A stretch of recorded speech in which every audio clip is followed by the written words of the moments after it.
রংপুর সিটির সম্মানিত মাননীয় মেয়র, জননন্দিত নেতা জনাব মোহাম্মদ মুস্তাফিজুর রহমান মুস্তফা, আতালাল্লাহু উমরাহু ওয়া বারাকাল্লাহু ফি হায়াতি, বলেন আমিন। প্রধান মেহমান জনাব আনোয়ারুল ইসলাম, সম্মানিত অতিথি জনাব কামরুজ্জামান শাহীন, আমন্ত্রিত অতিথিবৃন্দ, বিশেষ করে জনাব মোহাম্মদ রেজাউল করিম ভাই সহ নাম না জানা অনেক মানুষের নাম এখানে দেখতে পাচ্ছি। এত মানুষের নামে দোয়া আস্তে আস্তে করতে গেলে আমাদের সময়, এমনিতে 1 ঘন্টা আমরা সময় পাচ্ছি মাগরিবের আগে। আরাফানা লাকা যিকরাক, একবার দোয়া করে দিলাম। সম্মান মর্যাদা আল্লাহ শুধু দুনিয়া না, অভয় জগতে যেন বাড়িয়ে দেন, বলেন আমিন। এতক্ষণ যারা আলোচনা রাখলেন, মাওলানা আবেদ আলী ফারুকি, মাওলানা ইদ্রিস আলী জিহাদি রংপুর, মাওলানা মমিনুল ইসলাম, মাওলানা রুহুল আমিন সোজা, আখেরি মোনাজাত যিনি করবেন জনাব মাওলানা আজিজুল ইসলাম গাইবান্ধা। এ মাহফিলের বরেণ্য সদস্য যারা, মঞ্চে বসা ওলামা ইকরাম, সামনে বসা মুসলমান ভাইরা, পর্দার আড়ালের সম্মানিতা মা এবং বোনেরা, প্রশাসনের ভাইরা, প্রাণ প্রিয় রংপুরবাসী, দল মত জাতি বর্ণ ধর্ম নির্বিশেষে কোরআনের এই অনুষ্ঠানে দিনের বেলায় প্রচন্ড তাপদাহ চলছে। এই প্রচন্ড গরম উপেক্ষা করে কোরআনের আকর্ষণে যারা এই ময়দানে এসেছেন কিছু জানার জন্যে এবং বাড়িতে নেওয়ার জন্যে, কোরআনের জন্য কোন মানুষ যদি সময় ব্যয় করে, কিয়ামতে এই সময়ের হিসাব আল্লাহর কাছে দেওয়া লাগবে না। সুতরাং নারী পুরুষ সবাই মিলে আজকের এই ময়দানে যারা ঈদের আনন্দ নিয়ে এসেছি, খুশি হয়ে বলছে আলহামদুলিল্লাহ। আমরা হাদিসে পড়েছি জান্নাতে যাবে বেশিরভাগ সহজ সরল এবং গরিব মানুষ, আর সেগুলো এই রংপুর বিভাগে বেশি। এরা এত সহজ সরল যে বিড়ি খাওয়া ছাড়া কিচ্ছু জানে না। না খাবে না, ওটা আর কি বলবো, এই বদভ্যাস আছে রংপুর বিভাগের, ছেড়ে দিলেই ভালো। দ্বিতীয় নম্বরে গরিব মানুষ এই বিভাগে বেশি। বাংলাদেশের অন্যান্য বিভাগের চাইতে ময়মনসিংহ এবং রংপুর এই 2 বিভাগে গরিব মানুষের সংখ্যা বেশি। আর নবীজি জানিয়েছেন জান্নাতে যাবে ধনীদের চাইতে 500 বছর আগে গরিব মানুষ। সুতরাং আমরা এদিকে তাকিয়ে আনন্দিত যে আমরা ওদের আগে চট্টগ্রাম, সিলেট, ঢাকা এই সমস্ত মানুষদের চাইতে রংপুর, ময়মনসিংহ এই বিভাগের মানুষগুলো নবীর এই কথা অনুযায়ী আমরা যদি একটু আমল করতে পারি, 500 বছর আগে জান্নাতে যেতে পারবো ইনশাআল্লাহ। 500 বছর মানে 1, 2, 3 করে আমরা যেভাবে গণনা করি, 50 আলফা সানা মিম্মা তাউদ্দুন, মরণের পরে এক একটা দিন শুরু হবে এই দুনিয়ার গণনা হিসাবে 50,000 বছরের মতো লম্বা। এই হিসাবে 500 বছর আপনি হিসাব করেন, ক্যালকুলেটর নষ্ট হয়ে যাবে।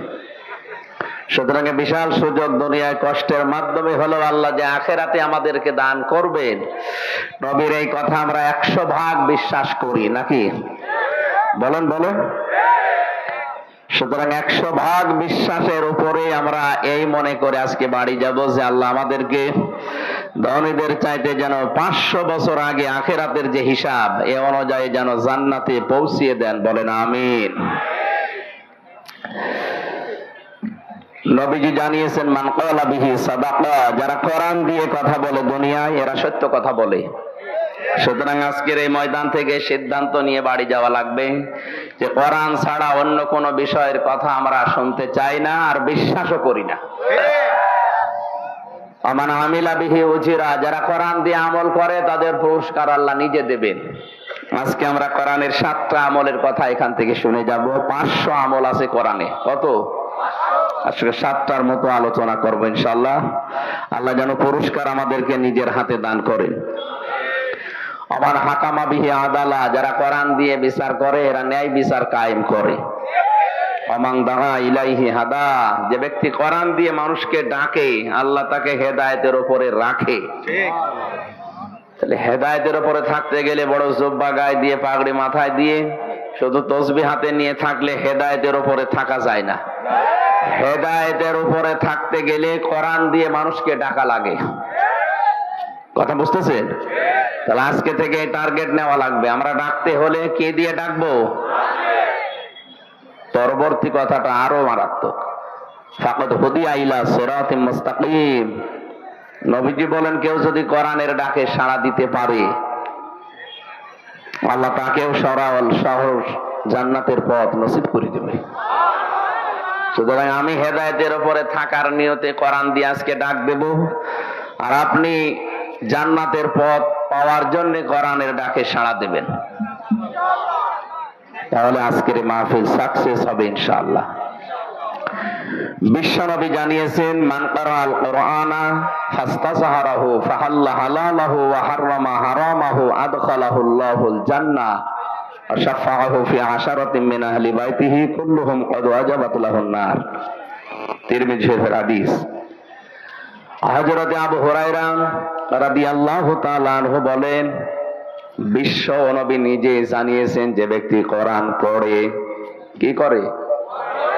এটা কিন্তু ক্লাস চলছে, 1 ঘন্টার একটা ক্লাস হবে এখানে, কোরআনের ক্লাস। কিসের ক্লাস? ছাত্রের মতো জবাব দেবে, অন্তত যেন উপর ক্লাসে ওঠা যায়। আমরা এমন ছাত্র এখানে হব না যে ছিলাম 5-এ, এমন পরীক্ষা দিয়েছি নামিয়ে দিয়েছে 2। এরকম অনেক ছাত্র আছে। এক ছাত্র এসে কাঁদছিল বাবার কাছে। বাবা বলছে, কি কাঁদো কেন?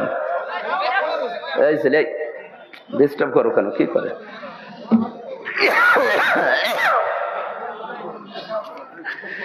ছেলের কান্না থামে না, ডাক দিয়ে বলে, কি কাঁদো কেন? পরীক্ষার রেজাল্ট দিয়েছে। পরীক্ষার রেজাল্ট দিয়েছে তো ভালো জিনিস, পাশ করেছো না ফেল করেছো? আব্বা, পাশ করলে ফেল করলেও তো একটা কথা ছিল, ছিলাম 5-এ নামিয়ে দিয়েছে 3। তা আমরা যেন এরকম ছাত্র না হই। আমরা এরকম ছাত্র হব, আজকে একটা ক্লাসে 5-এ থাকলে যেন অন্তত 7-এ ওঠা যায়। আমি কিন্তু 6 পড়ি নাই, 5 পড়ি একবারে 7-এ। আমরা এমন ছাত্র আজকে এখান থেকে 1 ঘন্টায় তৈরি হব। আমরা 5-এ যারা আছি, আমরা যেন 1 ক্লাস ডেমিয়ে, 1 ক্লাস বাদ দিয়ে 7-এ 8-এ উঠতে পারি ইনশাআল্লাহ। যে ব্যক্তি কোরআন পড়ে, এই যে কারাআ, এই শব্দটা পড়া, কোরআন শরীফের ভেতরে আল্লাহ 3টি শব্দ দিয়েছেন কোরআন পড়ার ব্যাপারে, কারাআ, রাতালা, তালাওয়া। যারা অভিধান বোঝে কোরআনের, তাদের দেখবেন অভিধানে লেখা আছে, কেউ যদি কোরআন পড়তে চায় তার শর্ত 4টা লাগবে। কয়টা? 1 নম্বরে, কেউ যদি কোরআন পড়তে চায় সে যেন শুদ্ধ করে পড়ে। অশুদ্ধ পড়লে কোরআন আবার বরদোয়া দেবে। যেন আজকের এই ময়দান থেকে আমরা শুধু এসেছি তা না, সিদ্ধান্ত নিয়ে বাড়ি যাব, মরণের আগে হলেও কোরআন শুদ্ধ করে আমরা পড়তে চাই, নারী হোক আর পুরুষ হোক। খায়রুকুম মান তাআল্লামাল কুরআন ওয়া আল্লামা। পৃথিবীতে শ্রেষ্ঠ মানুষ ওইটা নবীর দৃষ্টিতে, যে ব্যক্তি কোরআন শরীফ পড়ে এবং মানুষকে পড়ায়। আমরা এই 2টা যে কোনো একটাই থাকতে চাই, হয় পড়বো না পড়াবো। 2 নাম্বার শর্ত হচ্ছে, কোরআন শুধু পড়লেই শুদ্ধ করে হবে না, এটাকে বুঝতে হবে। আর আমি যতটুকু জানি, বাংলাদেশে রংপুর, খুলনা, এই সমস্ত বিভাগের মানুষগুলো কোরআন বোঝার ব্যাপারে একটু অনীহা। এরা বোঝেও কম, বোঝার চেষ্টাও কম এদের। যে আন্তর্জাতিক কম্পিটিশন যেগুলো হয়, দেখেন রংপুর, খুলনা, এই সমস্ত বিভাগের ছেলে মেয়েরা চান্স পায় না, পায় সব চট্টগ্রাম, সিলেট, ঢাকা, এই সমস্ত জায়গা। এই জন্য আমরা আরো এগিয়ে যাব কোরআন বোঝার ব্যাপারে। 3 নম্বরে, কোরআন শুধু বুঝলেই হবে না, যেখান থেকে বুঝবেন যতটুকু ওইটাই প্র্যাকটিক্যাল লাইফে, বাস্তব জীবনে সেট করার চেষ্টা চালাতে হবে ওই সময় থেকে। আমি বসে বসে পড়ছি, ওয়ালা ইয়াহুদ্দু আলা তুআমিল মিসকিন। আল্লাহ তাআলা বলেন, হে নবী, কিয়ামত বিশ্বাস করে না কারা জানেন? নবীজি বললেন, কই, আমার কাছে যারা আছে সব তো মনে হয় কিয়ামতে বিশ্বাসী। বিশ্ব নবী বলেন, না, কিয়ামত বিশ্বাস করে না ওই মানুষগুলো যারা এতিমের গলায় ধাক্কা দেয়, আর মিসকিনকে খাবার তো দেয় না, খাবারের জন্য উৎসাহ দেয় না। আপনি নিজে বসে বসে পড়ছেন, ওয়ালা ইয়াহুদ্দু আলা তুআমিল মিসকিন। আর এতিম মিসকিন একজন এসেছে আপনার দ্বারে, যে কিছু দেন, আপনার উচিত ছিল এই আয়াতের আমল করা, কোরআন শরীফ বন্ধ করে অন্তত সাধ্য অনুযায়ী তাকে কিছু দেওয়া, তাহলে এটা কোরআনে কারিম পড়ার হক আদায় হতো। আর আপনি পড়েই গেলেন সওয়াব পাওয়ার জন্য, ওদিকে ওই লোকটা না খেয়ে আছে 2 দিন, না আপনারে পড়ার কোনো গুরুত্ব নেই, লাভ হবে না। এজন্য শর্ত হচ্ছে যেটা যখন পড়বেন ওইটা ওই জায়গা থেকে যেন বাস্তব জীবনে সেট করা যায়, এই সিদ্ধান্ত নিয়ে মাঠে নেমে পড়া। 4 নম্বরে আমি যেটা পড়ি এটা যেন মানুষকে আমি মানাতে পারি, সেই পরিবেশ তৈরি করার জন্য চেষ্টা চালানো। এ কথা বলার পরে আল্লাহর নবী জানিয়েছেন ফাস্তাযহারাহু, যারা আরবি গ্রামার বোঝে শব্দটা কত ওয়েট, কত ওজন আপনি টের পাচ্ছেন?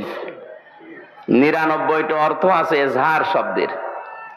এজহার মানে দাঁড় করানো, এজহার মানে স্পষ্ট করা, এজহার মানে প্রকাশ করা, এজহার মানে কায়েম করা, এজহার মানে বিজয় করা। তার মানে কোরআন যে পড়ে এবং কোরআনকে বিজয় করার জন্য দুনিয়ায় চেষ্টা চালায়, আমাদের জীবনের টার্গেটই এইটা, যেন কোরআন এ দেশে বিজয়ী হয়।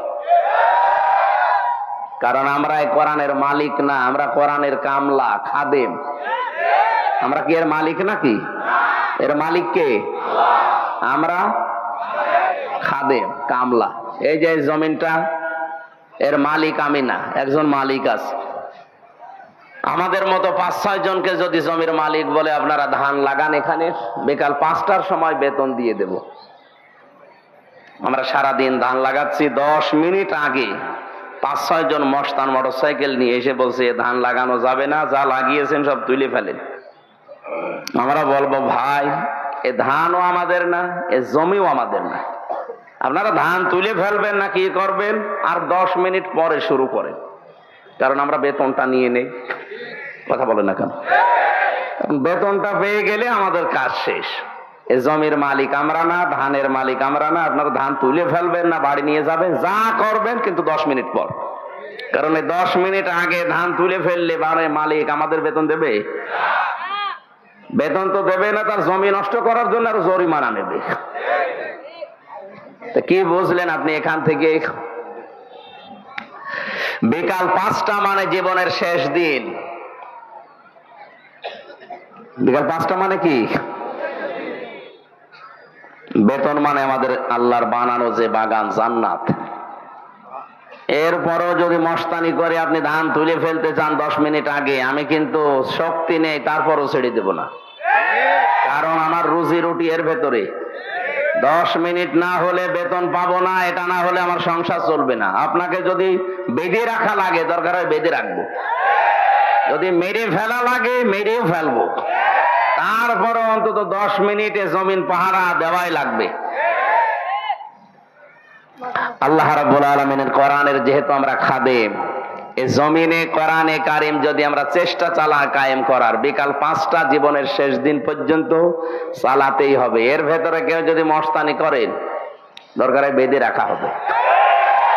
যদি মারামারি করা লাগে হবে, যদি হাতাহাতি হয় হবে, যদি দাঁত ফেলে দেওয়া লাগে তাও দেব, যদি মেরে ফেলা লাগে তাও মেরে ফেলবো, কারণ আমার বেতন দরকার। আমার বেতনের নাম কি? জান্নাত। বলেন বলেন। ওইটা পাওয়ার জন্য বাধা আমি দিতে আপনাকে বলি নাই, বারবার বলছে আর 10 মিনিট পরে তোলেন। এখন জমির মালিক যিনি, উনি যদি এসে দেখে মস্তানরা এরপরও জোর করে তুলে ফেলছে, আমার মনে হয় জমির মালিক যদি ওই সময় কিছু না বলে, মনে করতে হবে উনি একেবারে দুর্বল, এজন্য কিছু বলছে না। না না, যদি সামনাসামনি কিছু না বলে, মালিকের তো একেবারে কিছু নেই তা না, এত বড় জমির মালিক, তার কিছু নেই, বিভিন্ন জায়গায় তার হাত আছে।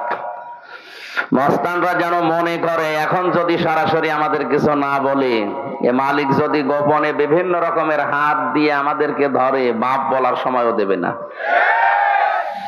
একটা জমির মালিককে দেখে যদি মস্তানরা এই কথা মনে করতে পারে, তামাম পৃথিবীর মালিক যিনি, আসল মালিক কে? উনি যদি জমিনে দিন কায়েম, কোরআনে কারিম প্রতিষ্ঠিত, বিজয়ী হওয়ার ব্যাপারে যারা বাধা দিচ্ছেন, উনি যদি কিছু না বলে, মনে করতে হবে আল্লাহর শক্তি এখন আর নেই। শক্তি থাকার পরও কিছু বলছে না। আপনি বিশ্বাস করতে পারেন এখন হয়তো কিছু বলছে না। ইন্নাহুম ইয়াকিদুনা কায়দা ওয়া আকিদু কায়দা ফামাহিলিল কাফিরিনা আমহিলহুম রুয়াইদা। আল্লাহ ছাড় দেন, ছেড়ে দেন না। এই জন্য যে সমস্ত মস্তানি করছেন আপনি থামেন। আল্লাহ যদি ধরে বাপ বলার সময় পাবেন না। আমরা তো কামলা, আমরা খাদেম, আমরা জন মুনিশ পাট লেবার যাই বলেন, আমরা চেষ্টা করে যাব জীবনের শেষ দিন পর্যন্ত। কায়েম হলে ভালো, না হলেও অসুবিধা নেই, আমাদের বেতন আছে। আপনি কি করলেন? আপনি এটা বাধা দিয়ে নিজের কপালে আগুন লাগালেন। এই জন্য আগুন যেন না লাগে সেদিকে খেয়াল রাখবেন। ফাস্তাজহারাহু, যে ব্যক্তি কোরআনকে বিজয়ী করার জন্য দুনিয়ায় চেষ্টা চালাবে, আদখালাহুল্লাহুল জান্নাহ। এর আগে দুইটা শব্দ ছিল, ফাহাল্লা হালালাহু ওয়া হাররামা হারামাহু। কেন? ইজহার করার পরে, বিজয়ী করার পরে আল্লাহ হালাল হারামের কথা নবীজি বললেন কেন?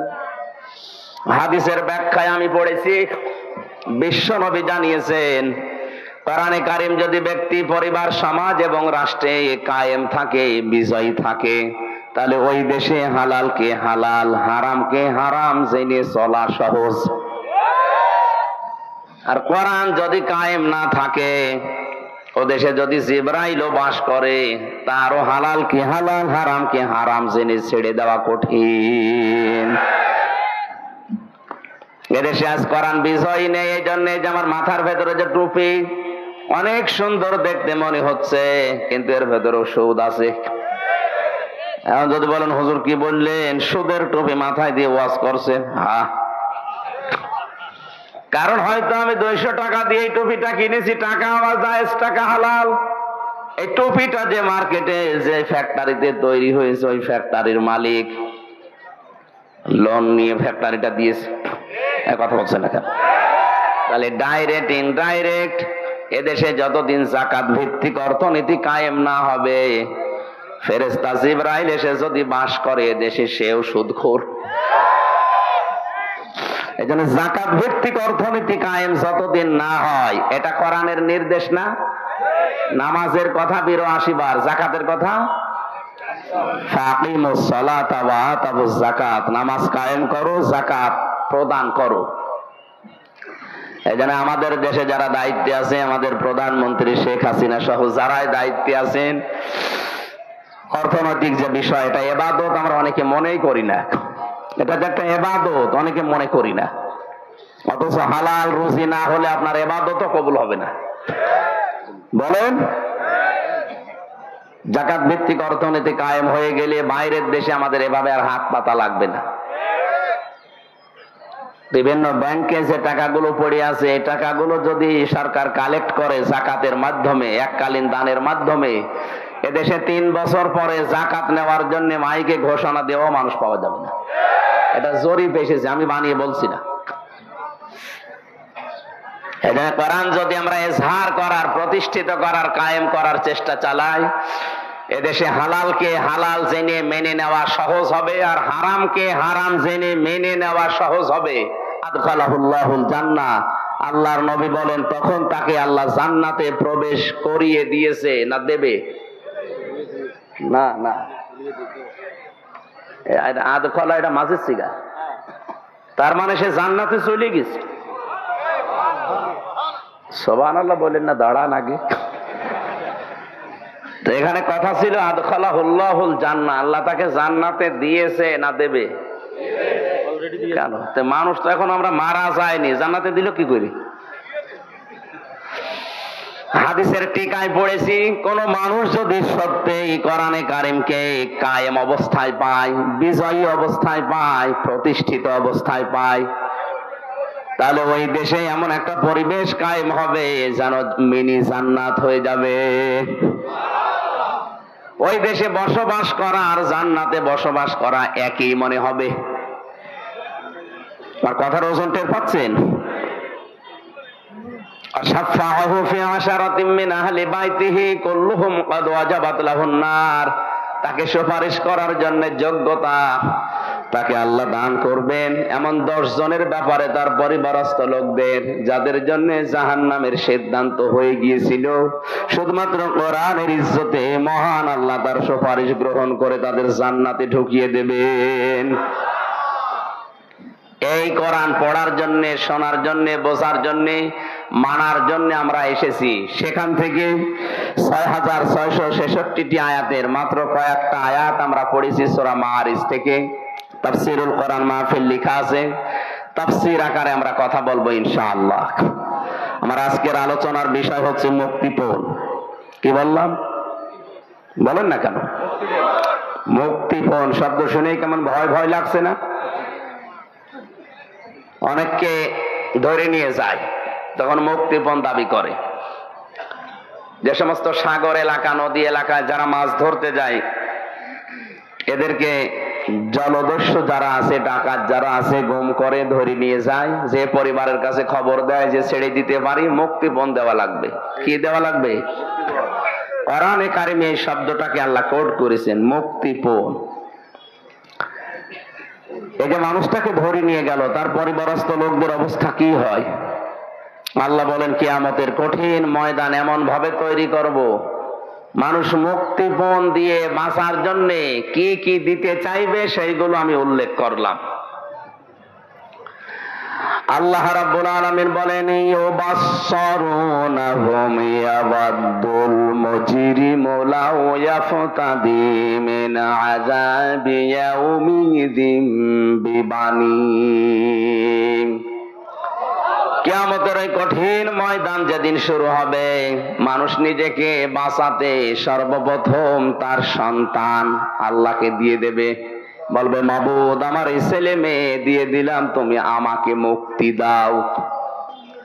আয়াতটা পড়ার পরে আমি সিদ্ধান্ত নিয়েছিলাম, আল্লাহ এই কথা কেমন ভাবে বলল? মুক্তিপণ হিসাবে সন্তানের নাম প্রথম কেন দিলেন? আমারও 2টা মেয়ে আছে, একটা 10 বছর, একটা 4 বছর। ছোটটা আমি জেলে যাওয়ার আগে 1 বছর রেখে গিয়েছিলাম, এখন ওর বয়স 4 বছর।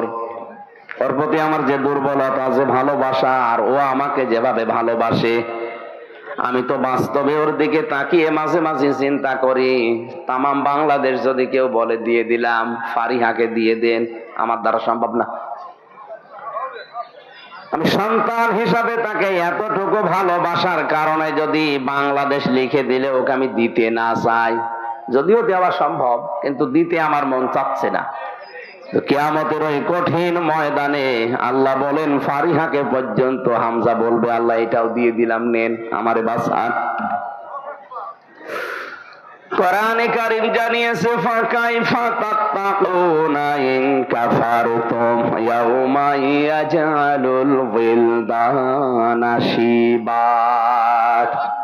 সূরা মুজাম্মিলের ভেতরে আল্লাহ ঘোষণা দিয়েছেন, এমন সালসালা অবস্থা তৈরি হবে, যুবক মানুষ বৃদ্ধ হয়ে যাবে। মেয়র সাহেবের দাড়ি এমনিতে বাতাসে পেকে গেছে, এক কথা বলেন না কেন? 63 বছর বয়স চলছে লোকটার, এ বয়সে এসে দাড়ি পেকেছে। কয় আমার তো 33 বছর, আমার তো দাড়ি পাকে না। তার মানে দাড়ি পাকতে বয়স লেগেছে কত? কমপক্ষে 63 বছর।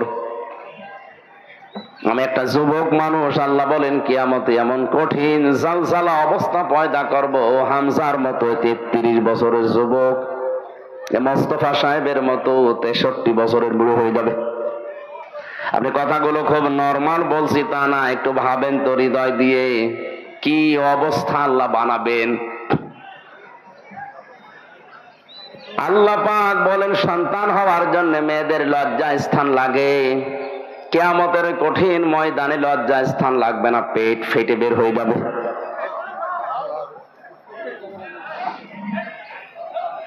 আমি রংপুর বিভাগে আয়াতটা পড়লাম এই জন্যে, কারণ এই সহজ সরল মানুষকে ধোঁকা দিয়ে বোকা বানিয়ে অনেকে আজ বিভিন্ন পীর শব্দ নিয়ে ব্যবসা করে খাচ্ছে। কোরআনে কারীম জানিয়েছে, ইয়াউমা ইয়াফিরুল মারউ মিন আখিহি ওয়া উম্মিহি ওয়া আবিহি ওয়া সাহিবাতিহি ওয়া বানিহি। কিয়ামতে সর্বপ্রথম মানুষের এই বিপদের মুহূর্তে তার কাছ থেকে পালিয়ে যাবে তার আপন ভাই। কে? আমরা বাংলাদেশে যত কঠিন অবস্থায় থাকি না কেন, ভাই বোনের ছোটকালের যে সম্পর্ক, এটা যাদের আছে তারা জানে কত মধুর সম্পর্ক ভাই বোনের, কত আপন সম্পর্ক ভাই বোনের। যদিও ছোটবেলায় একে অন্যের সাথে মারামারি গন্ডগোল ঝগড়া করে, বিয়ের সময় যদি বোন বিয়ে হয়ে যায়, ভাই এত শক্ত থাকার পরও কেঁদে ফেলে। আল্লাহ বলেন কিয়ামতে এই বোন ভাইকে দেখলে পালাবে, ভাই ভাইকে দেখলে সর্বপ্রথম দৌড় দেবে, আস্তে আস্তে দৌড়াবে না। ইয়াফিরু শব্দের শাব্দিক অর্থ মাজা তুলে দৌড় দেওয়া। পুলিশ তাড়লে মানুষ যেভাবে দৌড়ায়, বাঘে তাড়লে যেভাবে দৌড়ায়, কিয়ামতে আপনার আপন ভাই ওইভাবে দৌড়াবে। 2 নম্বরে মায়ের নাম দিয়েছেন আল্লাহ, 3 নম্বরে বাবার নাম দিয়েছেন, এরপরে স্ত্রীর নাম, সন্তানের নাম, বন্ধু বান্ধবীর নাম, এরপরে নেতা নেত্রীর নাম। রংপুরবাসী বিবেক খাটান, বুদ্ধি খাটান, মাথা খাটান। তো যে 7 জনের নাম বললাম, এগুলো তো সব বানালাম নাকি? কোরআনে কারিমের সূরা আবাসার ভেতরে আল্লাহ পরিচয়গুলো তুলে দিলেন যে তোর থেকে সর্বপ্রথম পালাবে তোর ভাই, তোর মা, তোর বাবা, তোর স্ত্রী, তোর সন্তান, তোর বন্ধু বান্ধবী, তোর নেতা খেতা। আমরা জানি দুনিয়ায় মানুষ বিপদে পড়লে এই শ্রেণীর মানুষগুলো এগিয়ে আসে, অথচ আল্লাহ বলছেন কিয়ামতের আগে পালাবে। কি মনে হয় আপনার, এরা যদি আগে পালিয়ে যায়? আমার তো কোরআন সামনে নিয়ে বিশ্বাস হয়েছে কিয়ামতে অনেক পীর সাহেব বলবে আল্লাহ আমি পীরই ছিলাম না। হ্যাঁ বলবে, বলবে আল্লাহ আমি পীরই ছিলাম না, মরিদ পাবো কোথায়? আন্দাজ আমার পীর বলে। এখানে কারো উপরে ভরসা করে কোনো লাভ নেই। কিয়ামতে আপনাকে আল্লাহর দরবারে একা একা হাজির হওয়া লাগবে, কেউ আপনার আগে পরে থাকবে না। কিয়ামত একেবারে স্রেফ একা একা থাকবেন। ওয়াকুল্লুহুম আতিহি ইয়াউমাল কিয়ামাতি ফারদা। আল্লাহ পাক বলেন কিয়ামতে প্রতিটি মানুষকে আমার সামনে দাঁড় করাবো স্রেফ একা একা। কয়জন করি? ও হামজা, আপনাকে একা দাঁড় করানো হবে মালিকের সামনে। ফাইযা নুফিখা ফিস-সূরি ফালা আনসাবা বাইনাহুম ইয়াওমাইযি ওয়া লা ইয়াতাসালুন। সিংহায় ফুৎকার দেওয়ার সঙ্গে সঙ্গে যত সম্পর্ক আছে, রাজনৈতিক সম্পর্ক বলেন, রক্তের সম্পর্ক বলেন, আত্মীয়তার সম্পর্ক বলেন, যত রকমের সম্পর্ক, নসবের বহুবচন আনসাব, একটা সম্পর্ক আল্লাহর বাকি রাখবে না, সব কাট হয়ে যাবে। আপনজন দেখলেই মানুষ সব দৌড়াবে, পালাবে আগে। আল্লাহ পাক বলেন ওয়ালা ইয়াসালু হামিমুন হামিমা। সেদিন বন্ধু বন্ধুর সম্পর্কে কোনো প্রশ্ন জিজ্ঞাসাও করবে না, যেটা আমার বন্ধু ছিল। ইউবাসসারুনাহুম, যদিও তাদের সামনাসামনি হাজির করা হবে। যতগুলো মানুষকে আল্লাহ বলেন মানুষ আমার কাছে মুক্তিপণ হিসাবে দিতে চাইবে বাঁচার জন্য, তার সর্বপ্রথম আমি নাম দিয়েছি সাহিবাতিহি। প্রথমে সন্তানাদি, এরপরে তার স্ত্রীকে বলবে আল্লাহ দিয়ে দিলাম, ওয়াখিহি তার ভাইকে দিয়ে দেবে,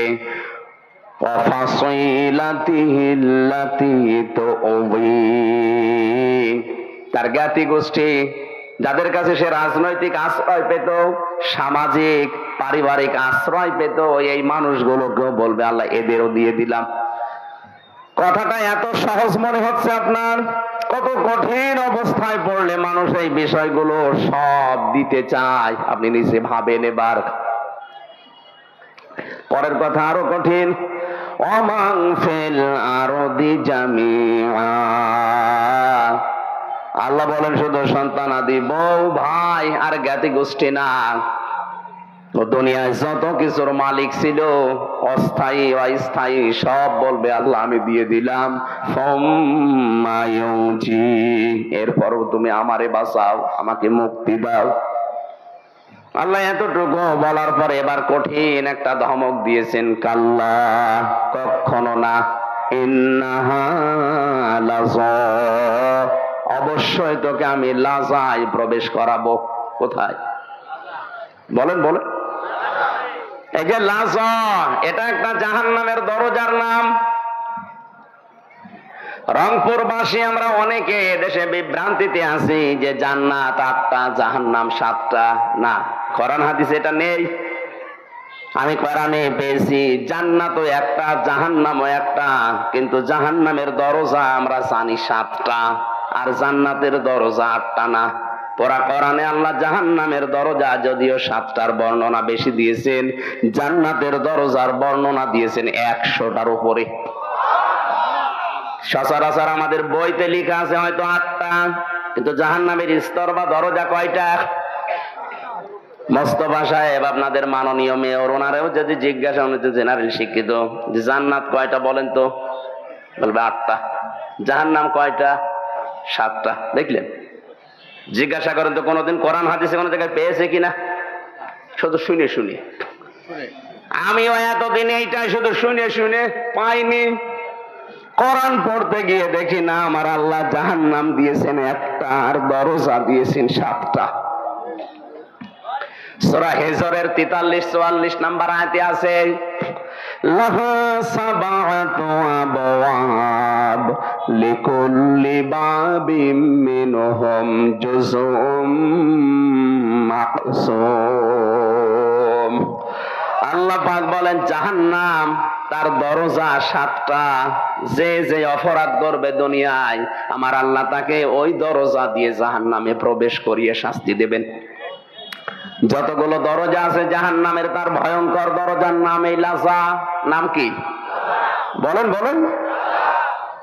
কি হবে এই দরজা দিয়ে প্রবেশ করার সঙ্গে সঙ্গে? নাযাতাল লিশাওয়া, আগে চামড়া খসে যাবে।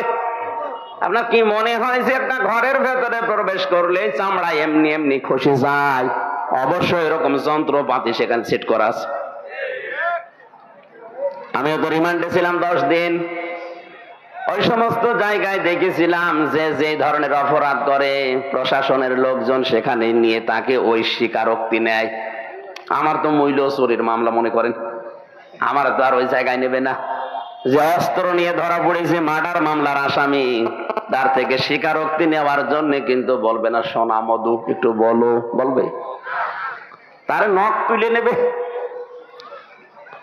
তারা এমন এমন দৃশ্য দেখাবে, দৃশ্য দেখলে যে আপনার নখ উঠে যাবে তা না, নখ ধরে আবার টান দেওয়া লাগবে। আল্লাহ বলেন এমন এক দরজা দিয়ে প্রবেশ করাবো, নাযাতাল লিশাওয়া, ও ঘরে ঢুকলেই তোর চামড়া খসে যাবে। তাহলে এমন একটা মেশিন সেট করা আছে যন্ত্রপাতি দিয়ে, ও ঘরে ঢুকলে আগে চামড়া খসে যায়। এই জায়গাটা খুব সহজ। বলেন বলুন, এই জায়গায় আল্লাহ দেবেন কাদের? তাহলে আজকে থেকে এই নিরসনটা হয়েছে আমাদের ভুলের, যে জাহান্নাম একটা, এর দরজা বা স্তর 7টা। কয়টা? যে যেই ধরনের অপরাধ দুনিয়ায় করবে আল্লাহ তাকে ওই দরজা দিয়ে প্রবেশ করিয়ে ওই রকম শাস্তি দেবে। আজকের আলোচনা থেকে আমরা প্রমাণ করব যে আমি কোন দরজা দিয়ে প্রবেশ করার উপযুক্ত হয়েছি। কারণ আমি তো যে কোনো একটা অপরাধে আছি এই 7টার। আমরা আজকে দেখবো যে আমি কোন অপরাধের কারণে কোন দরজা দিয়ে প্রবেশ করার জন্য আল্লাহ আমার উপযুক্ত করেছে। যদি আমি ওই দরজার সামনে থাকি, যেমন হুতমা আছে, হোমাজাস, হাবিয়া আছে, লাজা আছে, সাকার আছে, সাঈর আছে, জাহান্নাম আছে, এই 7টা দরজা আমার আল্লাহ বানিয়েছে। আপনি আজকে এখান থেকে জেনে যাবেন যে আপনি কোন দরজার সামনে দাঁড়িয়ে আছেন। যদি দেখেন আপনি হাবিয়ার সামনে, যদি হোতামার সামনে, যদি লাজার সামনে, সাঈরের সামনে, সাকারের সামনে, জাহিমের সামনে, জাহান্নামের সামনে, জাহান্নাম একটা দরজার নাম।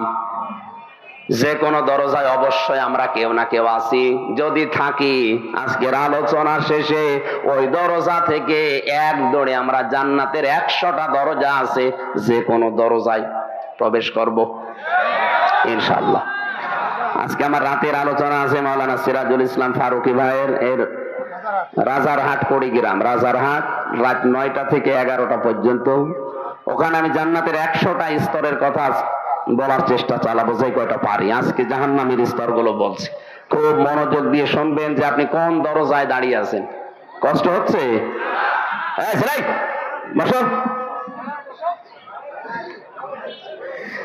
জাহান্নামে লাযা নামক যে দরজা, এখান দিয়ে প্রবেশ করার জন্য আল্লাহ রাব্বুল আলামিন 2টা গুণ বিশিষ্ট মানুষের নাম দিয়েছেন। রংপুরবাসী, দেখেন তো আপনার ভেতরে আছে কিনা, নাকি এই আয়াত বাদ দিয়ে দেব? আমার মনে হয় এই আয়াতে এলাকায় নেই।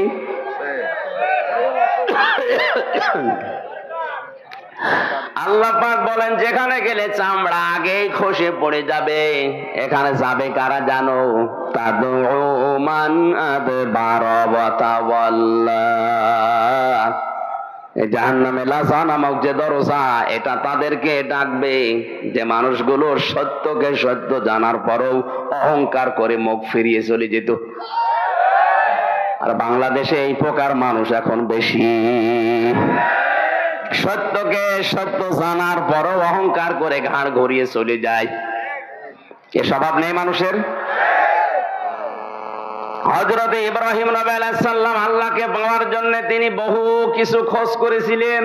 পরা কোরআনে আমার আল্লাহ তার ঈমানের যে 50টা পরীক্ষার কথা দিয়েছেন, তার 10টা মেন আমি পুরা কোরআনে পেয়েছি। তাকে আমার আল্লাহ পরীক্ষা করেছিলেন তারকা দিয়ে, চন্দ্র দিয়ে, সূর্য দিয়ে। বিভিন্ন জিনিস দেখতেন আর বলতেন এইটাই আমার প্রভু মালিক, এইটাই আমার খোদা হবে।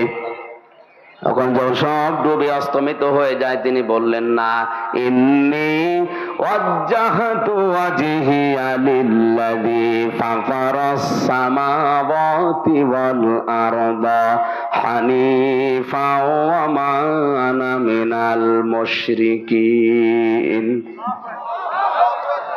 হে আমার জাতির লোকেরা, এতদিন পর্যন্ত যাদেরকে আমি খোদা মনে করতাম, একটাও আমার কাছে খোদার দাবিদার না। সবগুলো অস্তমিত হয়ে যায়, ডুবে যায়, নষ্ট হয়ে যায়। যারা শেষ হয়ে যায় এদেরকে আমি মানতে পারি না। আমি মুখ ফিরিয়ে নিলাম এই সূর্য, চন্দ্র, তারকা সবার থেকে।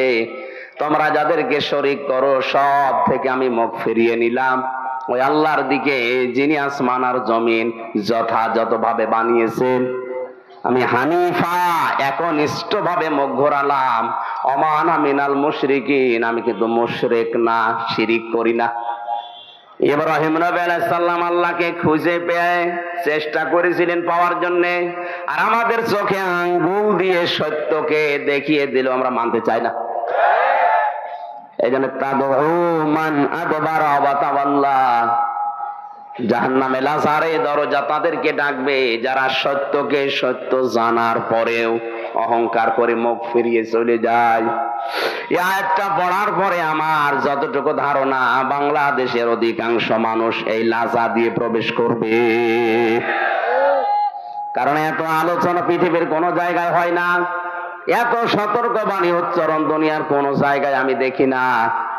এত করে চোখে আঙ্গুল দিয়ে দেখিয়ে দেয়, এরপরও আপনি মানতে চান না, আপনার অহংকার বৃদ্ধি আরো বাড়ে। তাহলে মনে হচ্ছে যে 1 নাম্বারটা পাওয়া যাচ্ছে, কথা বলে না কেন? 2 নাম্বার কি?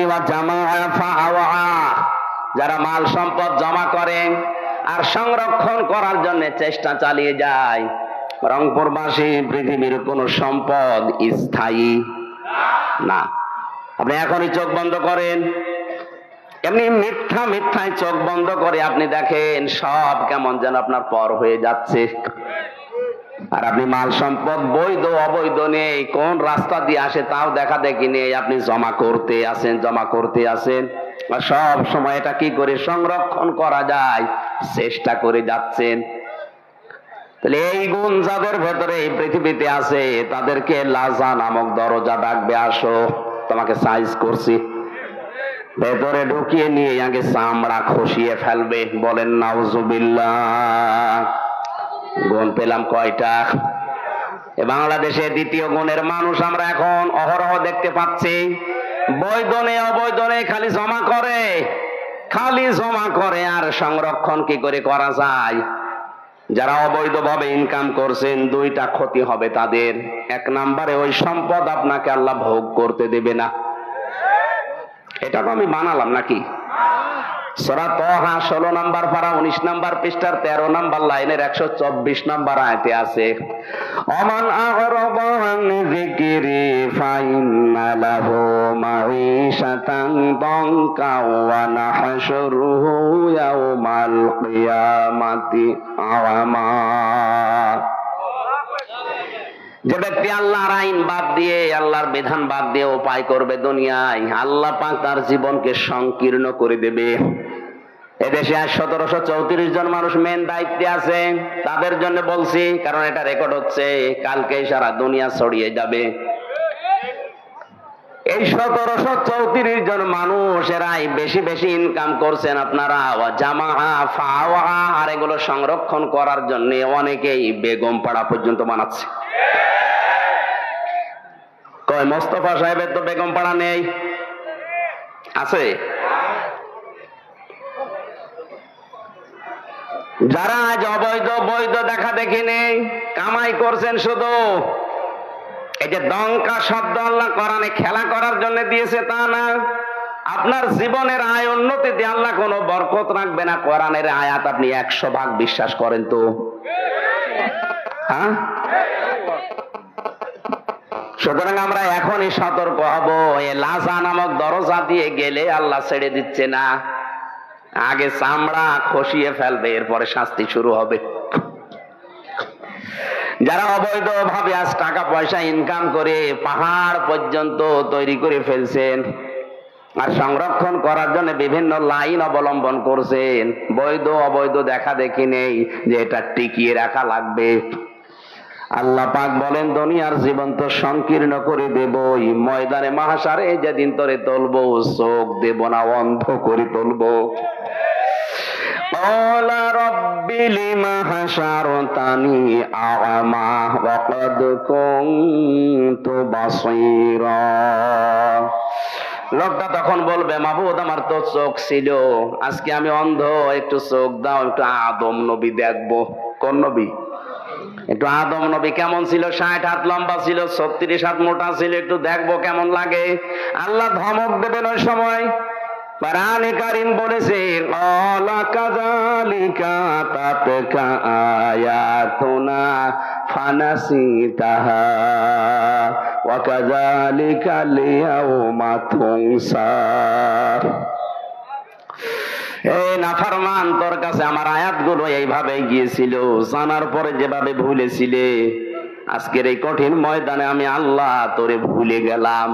তাফসিরে ফি জিলালিল কোরআনে মুফাসসির লিখেছেন, আল্লাহ শুধু ধমক দিয়ে শেষ করবেন না, আল্লাহ পাক বলবেন, তুই যে আমার বান্দা ছিলি, তুই যে আমার বান্দী ছিলি, তোর নাম হামজা ছিল, তোর নাম রহিমা ছিল, কোনদিন আমার এই কুদরতের জবানে তোর নাম আমি আর উচ্চারণ করব না।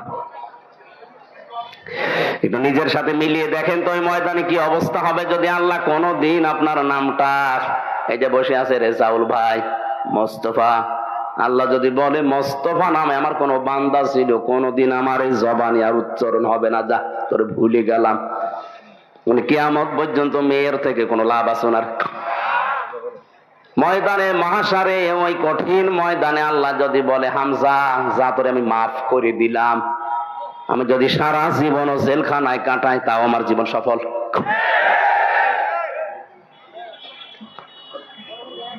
এখানে সম্পদ আদি যারা জমা করছেন, প্রথম ক্ষতি তাফসিরের ভাষায়, 1 নম্বরে আপনি ওগুলো ভোগ করতে পারবেন না, ভোগ করার আগে আপনার মরণ হবে। 2 নম্বরে আপনি যখন মারা যাবেন ঈমান পাবেন না, আর ওই সম্পদগুলো আপনার ছেলে মেয়ে বউ আপনার দলের লোক ওগুলো আরো অবৈধ কাজে ব্যয় করবে, আর ফ্ল্যাক্সি লোড হয়ে বিকাশ হয়ে আপনার কবরে যাবে। এখন যদি বলেন হুজুর আমার তো বিকাশ নাম্বার খোলা নেই, এমনি খুলে যাবে, ও আর খোলা লাগবে না, এমনি খুলে যাবে। জাহান্নামে লাসা নামক দরজা দিয়ে প্রবেশ করার গুণ জানলাম কয়টা? রংপুরে 2 গুণের মানুষ আছে। আল্লাহ আমাদেরকে, যাদের কানে যাচ্ছে তাদেরকে যেন পরিবর্তন হওয়ার তৌফিক দেন। 2 নম্বরে কঠিন দরজা যেটা, তার নাম হুতমা। নাম কি? এই দরজা দিয়ে আল্লাহ প্রবেশ করাবে তাদেরকে যাদের ভেতরে 4টা গুণ আছে। এবার দেখেন তো আপনার ভেতরে পাওয়া যায় কিনা।